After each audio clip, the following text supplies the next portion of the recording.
We're looking at lesson 79 of our study, year-long study of the life of Christ.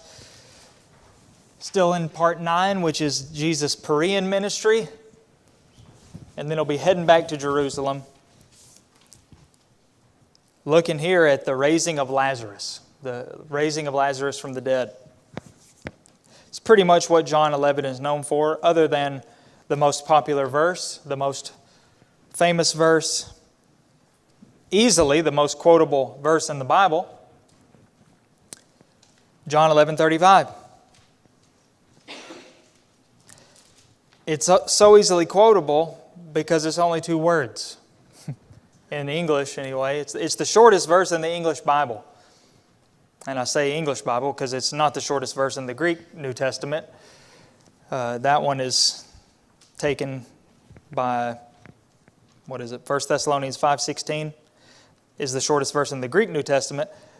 But this is the shortest verse in the English New Testament. Jesus wept. But there's a whole lot more in John 11 than just that. But we are going to look at that here in just a few minutes. Profound concept, just those two words. Some people consider what we're about to look at and study this morning as a climactic moment or miracle in the ministry of Jesus.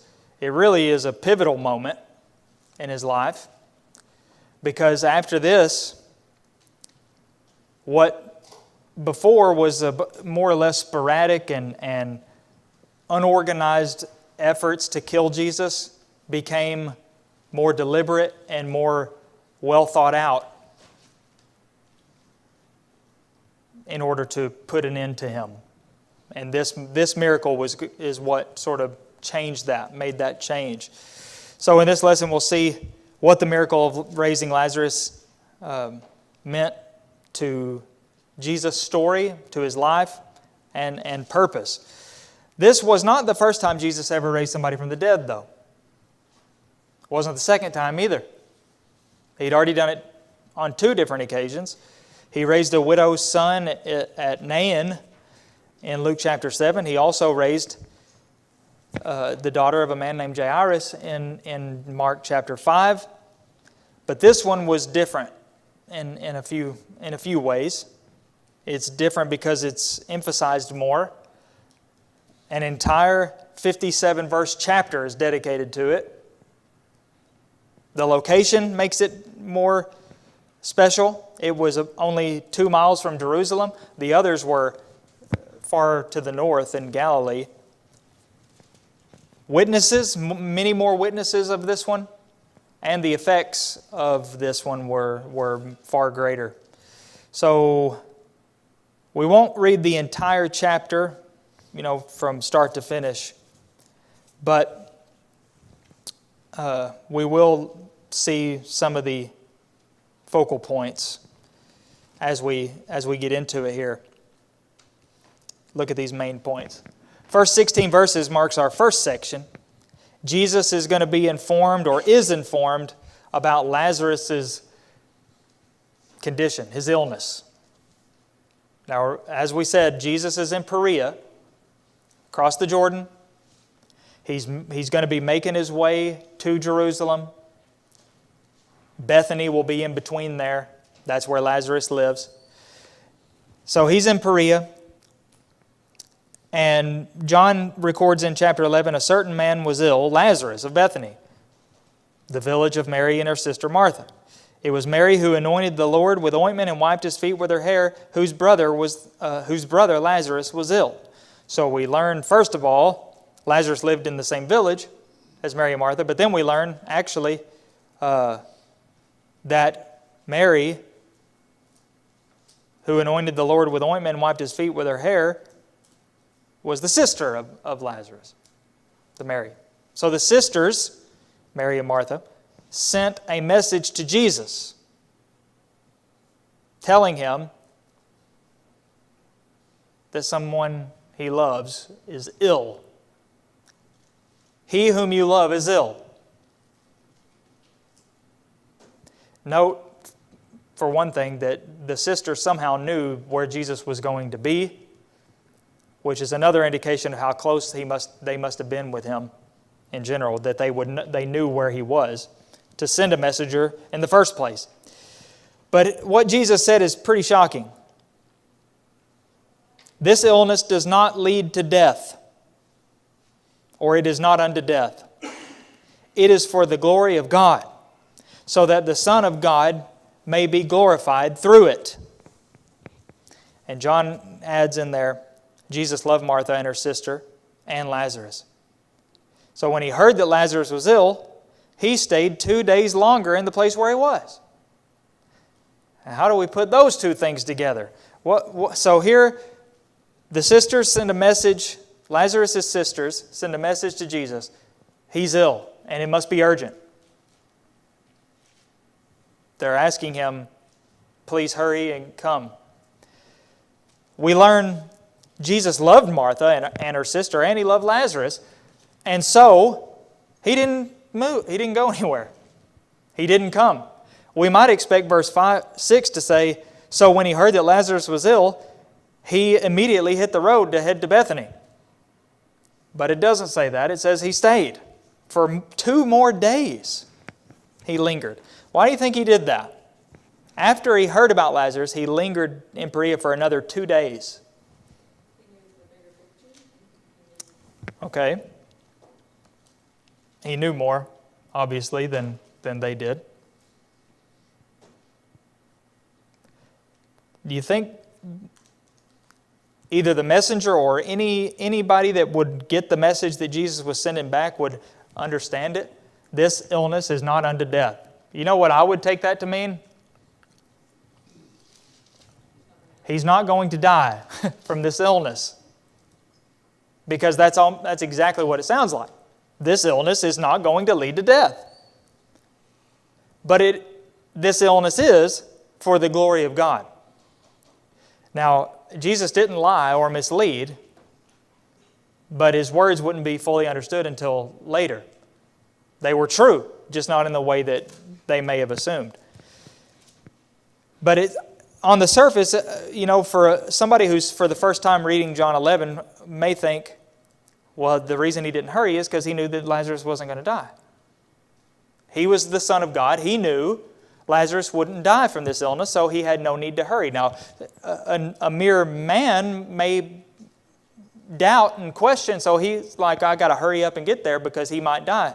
But Jesus knew he wasn't going to die. But as we're going to see the way things unfolded, Jesus had other plans in mind. Yes? If you look down, and part of it could be that if you look down at verse 14, Lazarus was already dead. Mm-hmm. Probably by the time they told him this. So what's the point? Yeah. And I think there is something to the fact that he was, when he gets there, he's supposed to be 4 days. So there's no question. Yeah. Once the body's been in there for 4 days.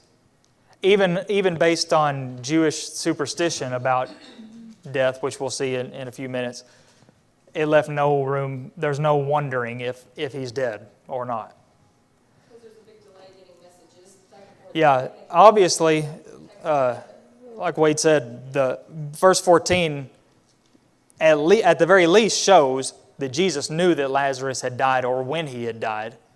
And it seems that most likely he had died sometime between the messenger leaving Bethany and getting to Jesus to tell him.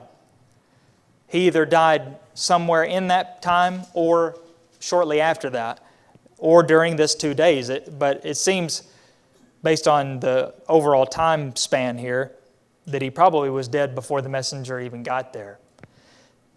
But Jesus lingers. After 2 days, he said, let's go back to Judea. What do you say? And they remind him again. Don't you know it's dangerous in Judea? The Jews want to kill you. Remember? Jesus answered, verse 9, are there not 12 hours in the day? If anyone walks in the day, he does not stumble because he sees the light of this world.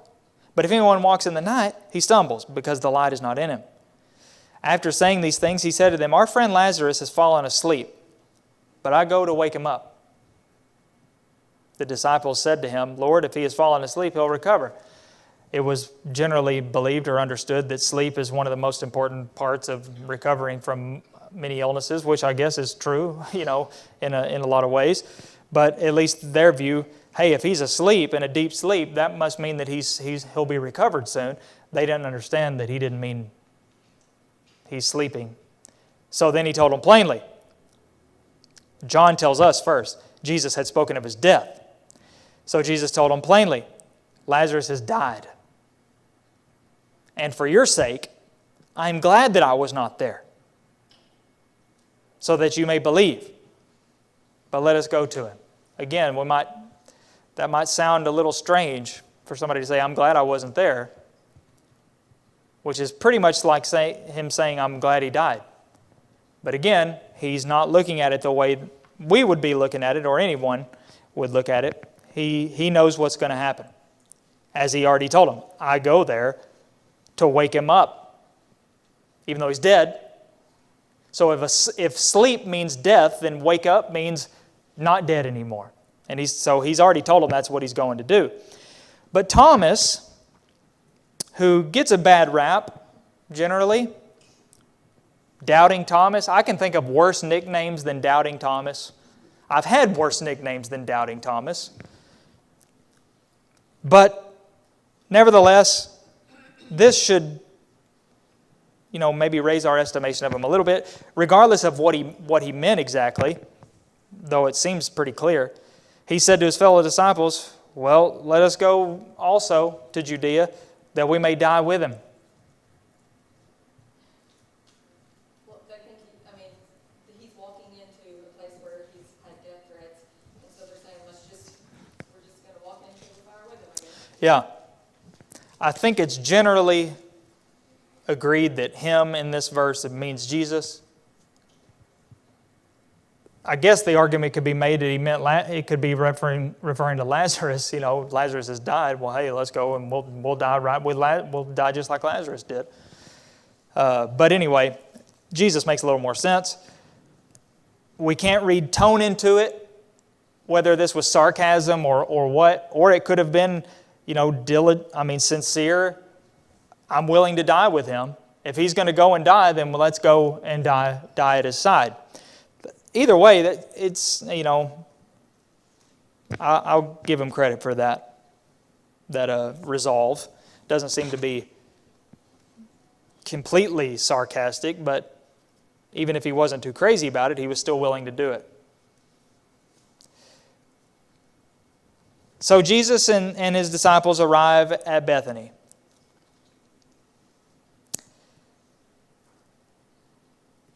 It says, when he got there, he found that Lazarus had already been in the tomb 4 days. Whoops.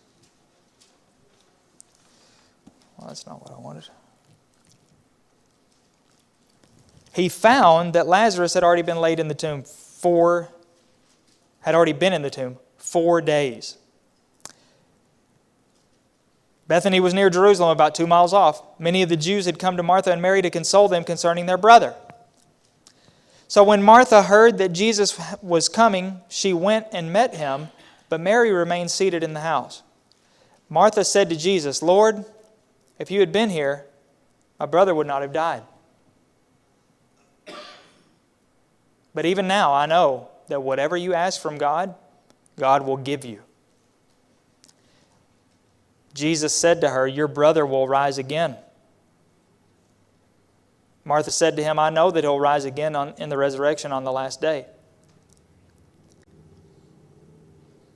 Jesus said to her, I am the resurrection and the life. Whoever believes in me, though he die, yet shall he live. And everyone who lives and believes in me shall never die. Do you believe this? She said to him, yes, Lord, I believe that you are the Christ, the Son of God, who's coming into the world. So, he gets there. Martha comes to him and says something that, again, we could easily misunderstand as being sort of snappy, if we want to call it that. It sounds like something you would say with your finger pointed, doesn't it? If you had been here, this wouldn't have happened. Isn't that what it sounds like? Maybe that's because that's how we would have said it. If you had been here, this wouldn't have happened. But maybe it's not fair to assume that's what she meant. It could easily also be a statement of faith, that just saying, even though he wasn't, she knows that he wouldn't have died if Jesus had been there. So not necessarily accusing Jesus of taking his sweet little time, and Lazarus is dead because you didn't hurry. But if you had been here, I know that my brother would not have died, because you would have healed it. You could have and would have healed him. And even now, she says, I know that whatever you ask from God, He'll give it to you. Isn't that interesting? What's she talking about? What's she referring to? Well, I don't know. Maybe she didn't even know exactly what she was referring to. It's interesting, too, that she didn't think of the idea that Jesus didn't necessarily have to be there to keep him from dying, if that's what he had wanted. Yeah. God could have done that, he's not in their presence or whatever. Yeah, that's true. He healed people before without being there. Not that Martha knew about that, but she at least declared enough faith that Jesus could have healed him. What she apparently was not certain about is whether or not the person dying is some sort of definite line where it's off limits to them. Because we would understand today that, despite the marvels of medical science, once a person has died, not the greatest technology or the greatest doctors in the world can do anything at that point. I know there's different definitions of being clinically dead and all that. It's not really dead. But she doesn't even entertain the idea that Jesus is going to raise him from the dead. And he even tells her, your brother will rise again. But she thought he meant in the end. And by the way, where'd she get the idea that he'll rise again in the resurrection on the last day? Where in the world did she get that idea? I have one idea of where she got it. Jesus taught that.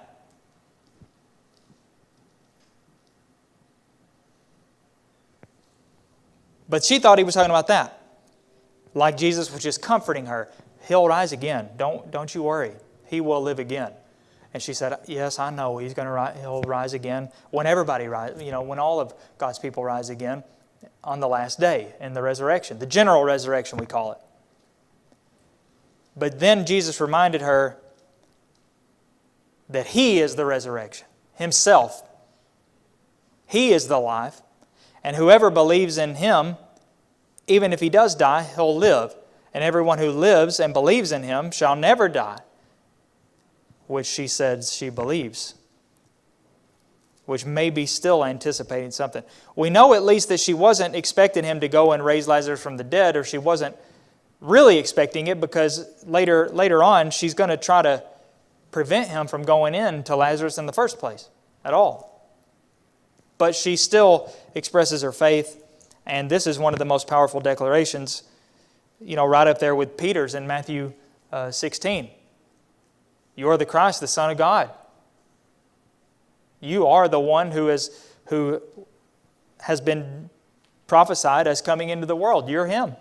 I believe that you are Him.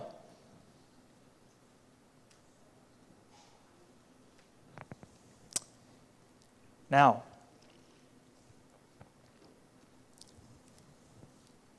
verse 28 says, when she had said this, she went and called her sister Mary, saying in private, the teacher is here and is calling for you. When she heard it, she rose quickly and went to him. Now Jesus had not yet come into the village, but was still in the place where Martha had met him. Remember, it said Martha came out to meet him. They hadn't even come into the village yet. They were outside, probably right outside the village gate or wherever they would enter the little village there. When the Jews who were with her in the house, consoling her, saw Mary rise quickly and go out, they followed her, supposing that she was going to the tomb to weep there, which would have been the normal thing, and the normal thing would have been for them to follow her there. Now when Mary came to where Jesus was and saw him, she fell at his feet, saying to him, déjà vu, Lord, if you had been here, my brother wouldn't have died. Maybe Mary and Martha are more alike than they realize. But here's maybe the most intriguing verse of all. When Jesus saw her weeping, and the Jews who had come with her also weeping, he groaned in the spirit and was greatly troubled. Groaned in the spirit is what the old ASV says, and I think the old King James also says that. The ESV says he was deeply moved in his spirit and was greatly troubled. When Jesus saw her weeping and the Jews weeping, he groaned in the spirit. He said, "Where have you laid him?" And they said, Come and we'll show you. And this is where, verse 35, Jesus wept. Now we all know that that's what John 11:35 says, even if you don't realize it. We could all quote that. A better question is, why did Jesus weep? You ever wondered that? John 11:35, your favorite memory verse. Jesus wept.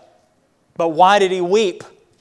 You could know what John 11:35 says and have no idea what 1 through 34 says or 36 through 57 says. And you'd have no idea what in the world the whole chapter is about. And you could know what the chapter is about and still not know why Jesus wept. Why did Jesus weep? Volumes have probably been written on why Jesus wept on this occasion. But I think from the text itself, we can get most of our clues as to the answer to this question. First of all, we can't dismiss it from or remove it from the verse 33 again. When Jesus saw Mary weeping and the Jews, those who were there to console them, weeping also, which would imply they were sincere, by the way, and not just putting on a show, even though, in our estimation, some of the Eastern mourning ceremonies would be kind of like that, or seem kind of like that. He was deeply moved in the spirit, or he groaned in the spirit and was greatly troubled. Why did he groan in the spirit? Why was he greatly troubled? What? Okay, because he was human. Humans groan in the spirit, don't we? Jesus was human.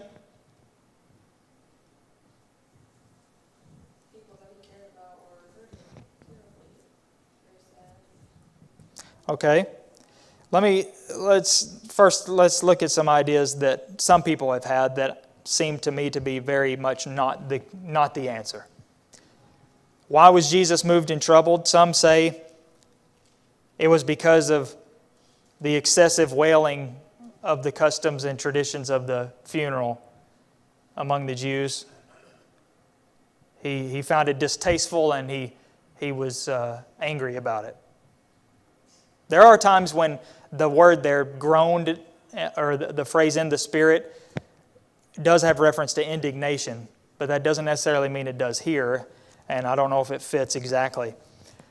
Some say he was moved and troubled and wept because of sin, which ultimately realized moments like the one he was in now, Lazarus dying. Lazarus didn't die because of some sin that he committed, but he died because sin has been committed. Others say he died, or he was moved and troubled and wept because of a lack of faith of the people around him, or because he was about to pull Lazarus out of paradise. I don't think any of those are the right answer, personally. I think John gives us the answer in verse 33. He could have inserted the words Jesus wept in verse 33. When Jesus saw her weeping and the Jews who had come with her also weeping, he was deeply moved in his spirit and greatly troubled, and he wept. He could have written it that way if he had wanted to. But that seems to me to be the answer to why Jesus wept. He wept because he was deeply moved in the Spirit and greatly troubled. And he was deeply moved in the Spirit and greatly troubled because he saw Mary and Martha and the others hurting. Have you ever cried when you saw somebody crying? You may be the strongest you've ever been. You're not going to cry. As soon as you see somebody else crying, boom, that's it. You're like, don't cry. If you cry, I'm going to cry. You can't cry. It's like uncontrollable. It's kind of like vomiting in a way. I'm not going to throw up, but if you throw up, I'm going to throw up. If you cry, I'm going to cry. Jesus saw them hurting. And how many times have we pointed out in this study so far that Jesus saw somebody and He was moved with compassion when He saw what He saw? He saw them and He was moved with compassion. He saw her, He was moved with compassion for her. He saw the widow of that young man at Nain, one of the other times He raised somebody from the dead. He saw her, He was moved with compassion. Now He sees Mary and Martha and all these others that were mourning Lazarus, and He wept. Not like one of these bursting out into tears, audible wailing, but more of a silent shedding of tears. Different than like in Luke 19:41, where Luke records Jesus saw Jerusalem as He was coming down the mountain at His triumphal entry and burst into tears. This is a different word that's just used of more of a reserved crying. I think this tells us something about Jesus that we already know about Him, but it tells us even more. He loves us. He loves people. He sympathizes and He has compassion. Yep. Mary also said, if you'd been here, this would have happened. Yep. So maybe that played a role in there. Sometimes He teaches everything like you teach everything so clear, and there's no way we should not understand it, but he'd been around them enough to know, and they should have maybe understood that He could take care of whatever happened, but they still didn't get the whole thing that was Yeah. happening. Yeah, we're going to see that in the next couple verses. But another thing I meant to point out is we may think the most logical answer is that He cried because the one He loved died. But it seems to me that wouldn't really make a whole lot of sense because He knew He was about to not be dead anymore. So why would He cry now if He's dead whenever He's about to raise Him from the dead? So I probably wouldn't cry that my loved one was dead if I knew that in a minute I'm going to raise them from the dead and they won't be dead anymore. So again, it seems to me that the most logical answer in the text itself is that he wept because He saw the people that He loved hurting. And it moved Him deeply. And if you look at that, if you take it even that step further, why would He be upset they were upset? Because He knew He was about to make their day. I mean, Yeah. there's a process, it's going to happen, there's a plan, and we don't understand the plan a lot of times for things, or understand timing, or understand how, even though, like Tana said, we should know exactly, it'll be fine. Mm-hmm. He already said it's going to be fine, but you get lost in your own grief, and you have to find that faith. You have to remember what you were taught, but He's showing that compassion, that empathy, that even you can think about it with your little kids, something's going to hurt for a minute, but it's going to be fine in the end. And you hate that they have to go through that. Yeah. But everybody has to experience some of those things so that maybe they can show that same empathy or compassion on down the road. And it's still a lesson and an example of, even though I know it's going to be all right, when your kid lost their favorite goldfish, okay, you're really Yeah. upset with them for the moment. Yeah, we don't like to see them in pain. Yeah. Even though we know that, it's not that big a deal. They just scrape their knee or, something like that, we don't like to see it, and it hurts. And like with Jesus, and again, I could just say, John did not have to tell us that Jesus wept. But he did. He did choose to add that in there, that detail. To go back to the account at Nain with the widow who had lost her only child. She had one son, and now he died. Luke didn't record that he died or that he wept on that occasion, and he also went and told the mother, "Don't cry." Kind of like we just said, because he knew what he was about to do. But for whatever reason, on this occasion, John recorded that Jesus actually himself wept, even though he knew what he was going to be doing. He was moved. And the Jews around interpreted that as evidence of how much he loved Lazarus. That's what they said, verse 36. Look how much he loved him. You can see how much he loved him because he's crying. He's weeping. But some of the others were saying, apparently out loud, wondering aloud, and maybe not in a malicious way, but at least in an innocent ignorance, could not he who opened the eyes of the blind man also have kept this man from dying? So see how everybody's comments have something to do with Jesus' ability to prevent the man from dying. But now he's dead. And none of them seem to entertain the idea that he's going to change that. And they may be getting the idea from Jesus weeping here that he's not going to change that. And he's sad that he didn't get here in time. But verse 38 then tells us that again Jesus was deeply moved. And he came to the tomb.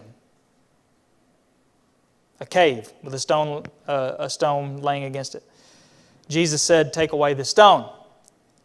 And this is where Martha, his sister, Lazarus' sister, said, "I don't know if that's such a good idea," if I can just paraphrase. She said, "By this time there will be an odor. He's been dead for 4 days." And Jesus reminded her, maybe the gentlest of rebukes we can imagine. "Didn't I tell you that if you believed you'd see the glory of God?" Remember? Wasn't that long ago. It was just a few minutes ago. I just said it. And that was enough, apparently, because it says they took away the stone. Jesus lifted up his eyes and said, "Father, I thank you that you have heard me. I knew that you always hear me. But I said this on account of the people standing around, that they may believe that you sent me." What a strange thing to say. "Father, I thank you for hearing me." But then he goes ahead and says, "And by the way, I know that you always hear me, but I said it so that the people around would hear me say it and would believe that you sent me." We've probably never heard a prayer like that before. But anyway, after that, he cried out with a loud voice, "Lazarus, come out," or "come forth." And the man who had died came out, his hands and feet bound with linen strips, and his face wrapped with a cloth. That's very significant detail, and will be later on. Little foreshadowing, not intentionally, I don't think, but it is significant. Jesus said to them, "Unbind him and let him go." So, Jesus saves the day again. And the other occasions when Jesus caused somebody to rise from the dead, it was fairly secret. He didn't even let the apostles see one of them, but just Peter, James, and John. But this time, there were all these Jews standing around. They were just 2 miles from Jerusalem. And he shouts out with a loud voice. Was he afraid Lazarus wouldn't hear him? I don't care how loud you shout, dead men can't hear you. So why did he shout with a loud voice? Apparently, he wanted people to hear. Same reason he said that prayer, as he himself said. I said this so that on account of the people standing around, so that they would believe that you sent me. And he said with a loud voice, told Lazarus to come out, and here comes Lazarus.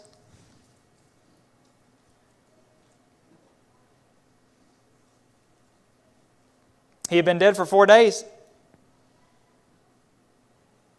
Not dead anymore. For now. He'd eventually die again. But now he was alive. Well, the result was varied, I guess you could say. It says, many of the Jews, therefore, who had come with Mary and had seen what he did, believed in him. So many of the people standing around that he mentioned in verse 42 believed in Jesus because of this. They knew Lazarus was dead. He was in that tomb for 4 days. If he wasn't dead when they put him in there, he's dead now. Because how could he not have been? But now he's alive. So they believed in Jesus. However, some of them went to the Pharisees and told them what Jesus had done. Now, if it wasn't for the word but in verse 46,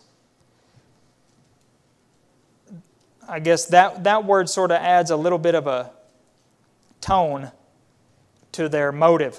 At least that word is used in the ASV. Seems like almost every translation uses the word but, which would indicate they had different ideas. They had some motives for telling the Pharisees. They didn't go and tell the Pharisees because they were so amazed. Many of the Jews believed in him, but some of them, see the contrast, the implication being they did not believe in Jesus. But they went to tell the Pharisees what Jesus had done. Isn't that strange, ironic though? How would that go? We don't believe in Jesus, but we got to go tell the Pharisees that Jesus just made somebody rise from the dead. Just goes to show how blind, self-blinded people can be, if they want to be. So the chief priests and the Pharisees gathered the council and said, "What are we to do? For this man performs many signs. And if we let him go on like this, everyone will believe in him. And the Romans will come and take away both our place and our nation." That's maybe the greatest confession, self-condemnation that is recorded in the New Testament. "What are we to do?" they said. As if, our hands are tied. What are we to do? I can come up with at least one thing they could have done. You know what it is? They could have believed in him. They just said, "What are we to do? This man performs many signs."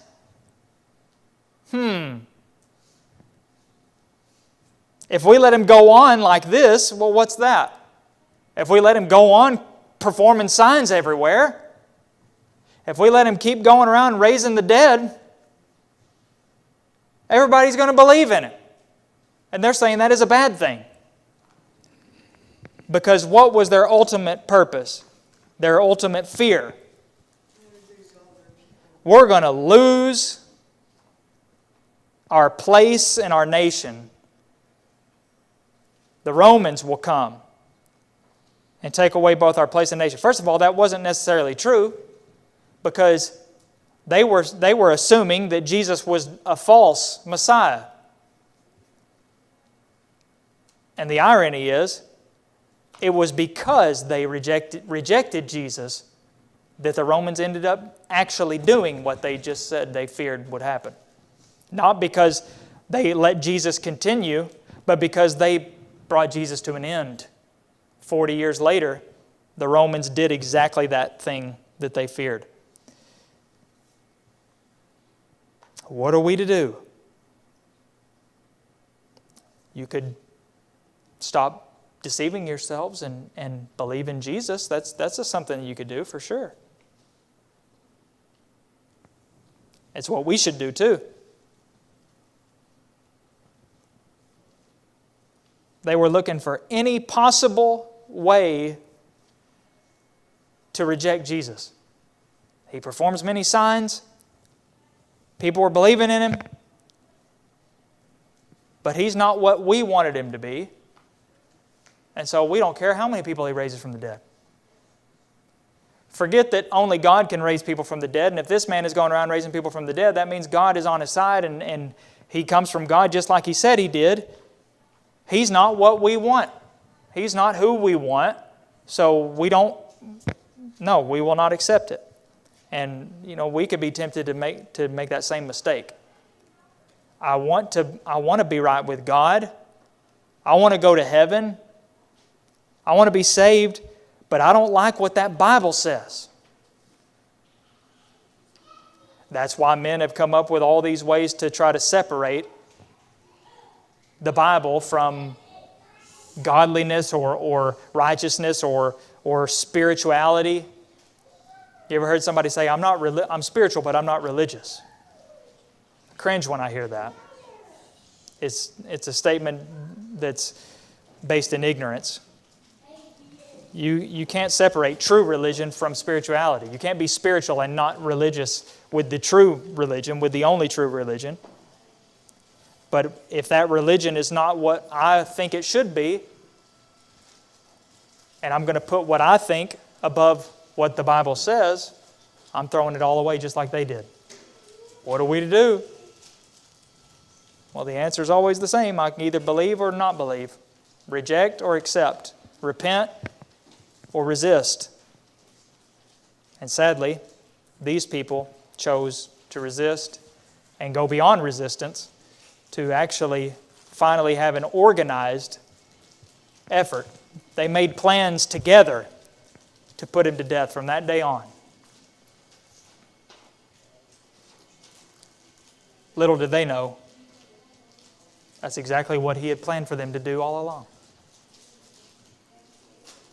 Can't beat God.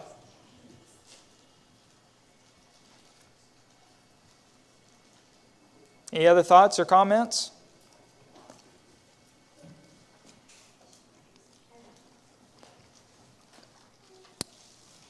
And don't ever underestimate the importance of these accounts being written. We have no reason to doubt their truthfulness. We have no reason to logically question whether it was legitimate. These were people who witnessed this happen. So even those who would claim otherwise are not consistent. They'd believe anything that they found in the dirt somewhere that said, aliens from Mars were here, 25,000 BC or something, built the pyramids. They'd believe that if they found it in the dirt somewhere, even if some person wrote it, scratched it on something and buried it just to see if somebody would find it and believe it. But when the Bible says it, no, it's not trustworthy. Can't believe that. Forget that it's been recorded and accepted and believed for thousands of years. It's nonsense. Well, those people aren't being very honest and consistent. But we should be. They have all the evidence of being trustworthy and reliable. So